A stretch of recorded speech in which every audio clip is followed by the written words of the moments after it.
그 시편 119편을 열면서 이 시인은 알파벳이라고 그랬죠. 히브리어 알파벳의 22자를 따라서 이 시 119편 179절로 되어져 있는 이 시편이 22부분으로 되어 있어요.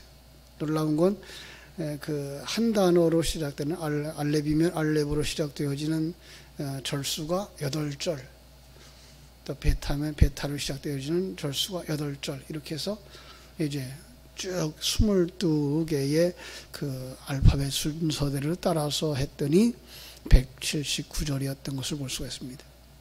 저자는 잘 모른다 그랬어요. 아마 학사 에스라일 가능성이 많다 그랬고요. 이 179절로 되어져 있는 긴 시편 속에서 하나님의 말씀을 칭송하고 있는 거죠.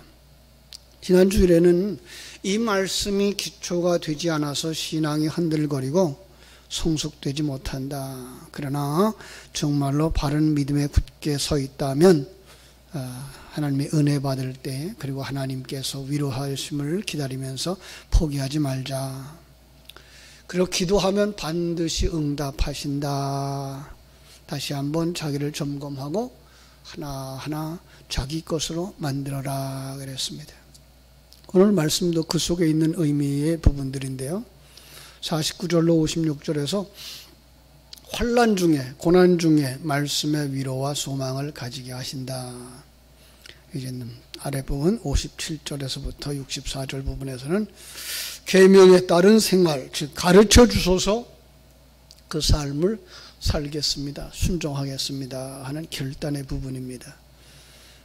이 두 부분을 짧게 연결해서 짧은 문장을 하나 만든다면, 말씀은 환난 중에, 고난 중에, 위기 중에 위로와 소망을 줍니다. 그러니 가르쳐 주시옵소서. 내가 누리며 살겠습니다. 이런 의미가 되겠습니다.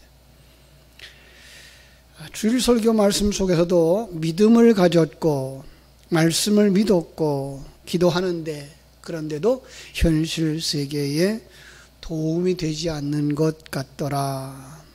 오히려 예수 믿는 것 때문에 비방을 받고 멸시도 받고 고난도 당한다. 그러나 시편 119편의 저자 시인은 그 모든 것을 경험하고 확신에 차서 낙심하지 말아라, 포기하지 말아라 라고 말씀하신다고 했습니다. 여기서 나온 주제였습니다. 고통 가운데 시인은 말씀이 위로와 그 격려의 원천이며 생활의 기준이 된다고 하는 것을 알았다는 것이죠.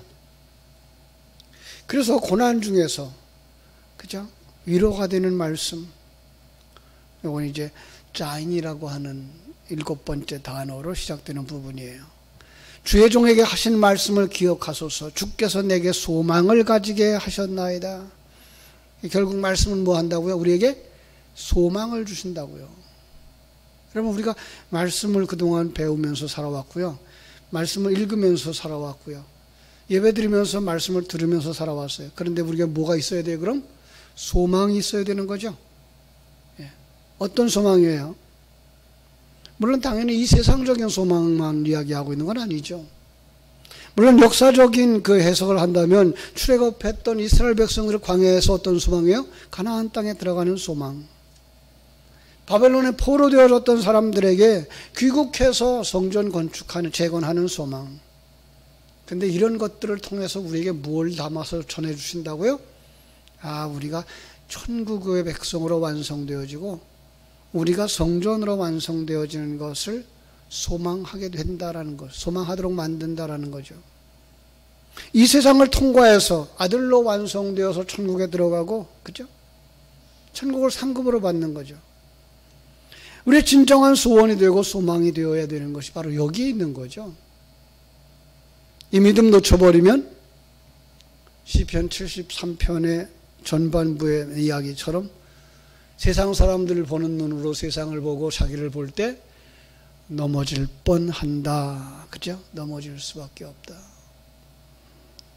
그러나 그 소망에 굳게 서면 어떻게 돼요? 50절 말씀처럼 이 말씀은 나의 고난 중에 위로라. 주의 말씀이 나를 살리셨기 때문이다 라고 고백할 수 있게 되는 거죠. 이 말씀, 성도들에게 소망을 주시는 말씀이죠. 약속의 말씀이고 언약의 말씀이고 선포되어진 사랑의 메시지, 이것을 가졌기 때문에, 그죠? 이것이 뭐야? 나를 살려는 거야. 나를 살리는 거야.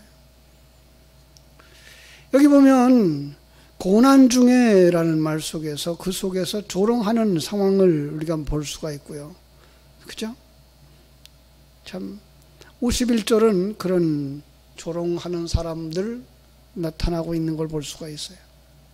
그러나 51절에서 말하고 있는 건 뭐예요? 그럼에도 불구하고 나는 이제 그걸 보았기 때문에, 소망을 가졌기 때문에 주의 법을 떠나지 아니하는 것입니다. 여기 교만한 자들, 조롱하는 상황들, 시편 1편에 나오는 악인들이죠.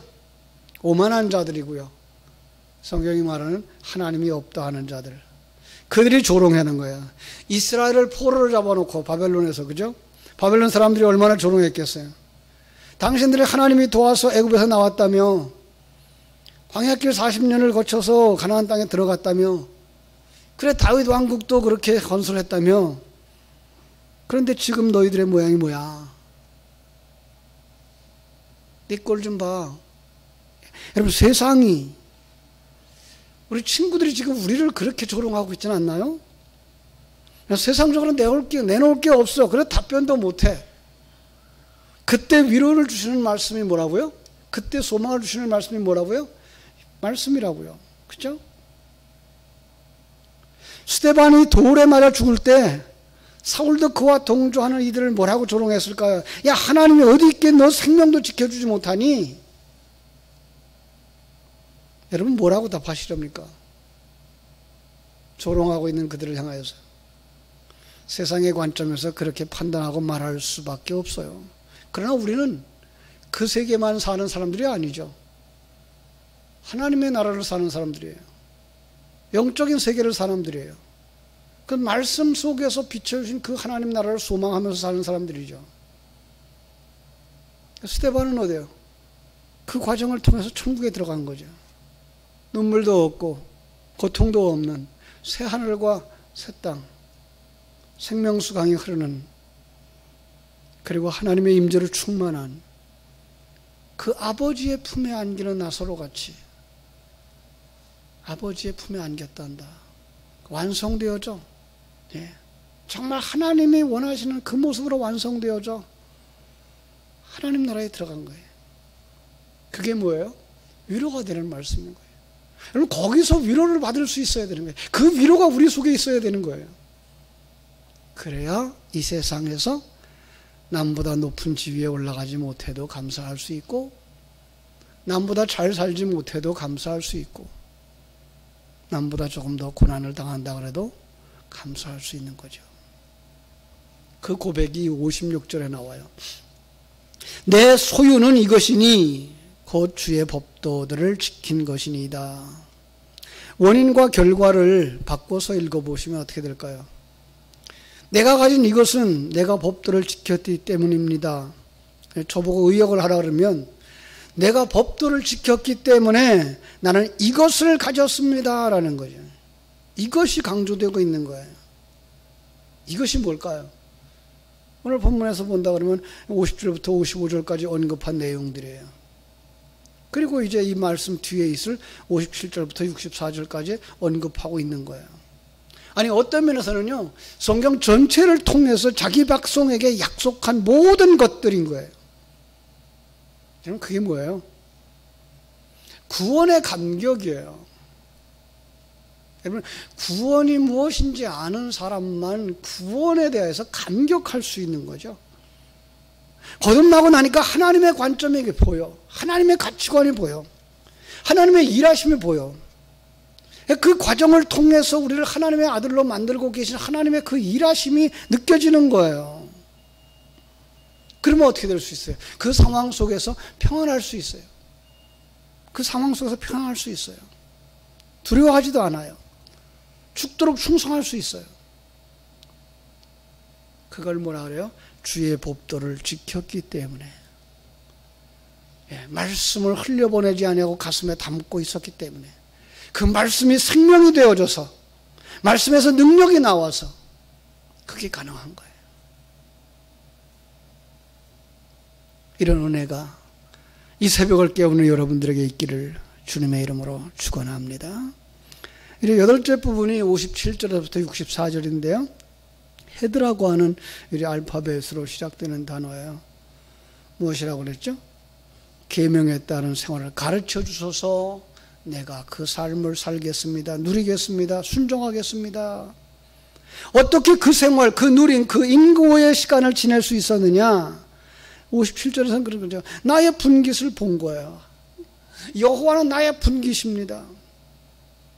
조금 더 의미 있는 이야기를 하자면 창세기 15장에서 아브라함이 그 연합군과 전쟁하죠. 조카와 그 동네 사람들 잡혀가니까 집에서 키운 318명의 가솔들을 데리고서 가서 연합군과 전쟁을 해요. 이게 우리 모습이거든요. 악한 마귀 권세와 싸우는 거죠. 세상과 싸우는 거죠. 세속적인 가치관과 싸우는 거죠. 그런데 거기서 조카를 찾아와요. 잃어버렸던 걸 찾아와요. 얼마나 놀라웠겠어요. 그래서 멜기세덱에게 11조를 드리고 재물들을 다 돌려주고 자기는 이제 조카만 데리고 있는 거죠. 근데 그 밤에 하나님이 찾아오셔요. 아브라함아, 두려워하지 마라. 내가 네 방패요, 내가 너의 지극히 큰 상급이잖아. 내가 네 분깃이잖아. 여러분, 우리 그렇게 말하죠. 주님 한 분만으로 만족합니다. 많은 사람들이 그러더라고요. 그 말 한 분 가지고는 이해가 안 된대요. 나는 아직도 주님 한 분만 가지고 만족하지 못한 것 같아요 라는 얘기를 해요. 아직 하나님을 다 알지 못해서 그래요. 그분이 창조자요, 섭리자요, 경륜자요, 나를 태어나게 하신 자요, 오늘 있게 하시는 자요, 이 세상에서 나를 완성시켜서 천국으로 데려갈 분이신 것을 믿는 그 믿음이 있다면 주님 한 분만으로 만족하는 거죠. 여러분, 그 믿음까지 이루어야 돼요. 그 소리를 들을 때, 그 믿음이 생길 때 어떻게 한다고요? 58절, 내가 전심으로 주께 간구하였사오니, 기도하는 거죠. 예. 내 뜻대로 마옵시고 아버지의 뜻대로 이루어지기를 원합니다. 하늘에서 이룬 것 같이 땅에서도 이루어지기를 원합니다. 그러면 주님의 말씀대로 은혜가 임해요. 이게 58절이에요. 은혜가 임하면 59절, 내가 내 행위를 생각하고 내 자신을 돌아보고 내가 누구인가를 알고 내 발길을 돌이키는 거예요. 어디로 갈까요? 회개의 자리로 나가는 거죠. 하나님이 원하시는 것은 이 땅에서 원수에 대한 복수가 아니고, 광야 속에서 그들은 터를 닦고 거기다가 빌딩을 짓는 게 아니었잖아요. 우리 이 세상 살아가는 날 동안에 사실 많이 가진 자도 밥 세 끼 먹고 살고요, 자기 수명 다 하면 간다고요. 가난한 사람도 마찬가지예요. 그렇죠? 그럼 성도의 사명은 뭐예요? 그 속에서 평강을 누리며 그 속에서 하나님의 영광을 드러내는 사람으로 사는 거죠.